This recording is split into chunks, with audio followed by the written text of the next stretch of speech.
Silence Valley school of life style. ഇതൊരു horse riding ഫാമാണ്. അതാ horse riding ഒക്കെ start ചെയ്തിട്ടുണ്ട്. ക്ലാസ്സൊക്കെ സ്റ്റാർട്ട് ചെയ്തു. ഹോഴ്സ് റൈഡിങ് നടന്നുകൊണ്ടിരിക്കുകയാണ്.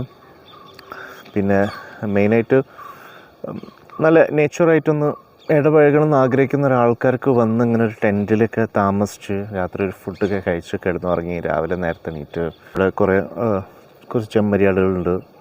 അതേപോലെ തന്നെ കുറച്ച് പട്ടിക്കുട്ടികളുണ്ട്. പിന്നെ ഇവിടെയുള്ള ഈ സന്ദീപ് എന്ന് പറയുന്ന ആളെ നമ്മളെന്തായാലും പരിചയപ്പെടേണ്ട ഒരു വ്യക്തിയാണ്. കാരണം പുള്ളി ഒരുപാട് എന്താ പറയുക റെസ്ക്യൂ കാര്യങ്ങൾ ആനിമൽ റെസ്ക്യൂ ചെയ്യുന്ന ഒരാളാണ്. അപ്പം ആ രീതിയിൽ കുറച്ച് ആനിമൽസൊക്കെ ഇവിടെ ഉണ്ട്. പിന്നെ ഇവിടെയുള്ള ഈ ഹോഴ്സുകൾ തന്നെ ചിലതൊക്കെ റെസ്ക്യൂഡാണ്. അങ്ങനെയും കുറേ കാര്യങ്ങളുണ്ട്. എന്നാലും ഭയങ്കര സ്നേഹത്തോടെ ഇത്രയും ആനിമൽസിനേറ്റ് ഇടപഴകുന്ന ഒരാളാണ് ഇതിൻ്റെ ഒരു ഓണർ എന്ന് പറയുന്നത്, സന്ദീപ് എന്ന് പറയുന്നത്. ഞാൻ പരിചയപ്പെട്ടപ്പോൾ വേറെയും ആളുകളുണ്ട്. ഞാൻ സന്ദീപിനായിരുന്നു കണ്ടത്.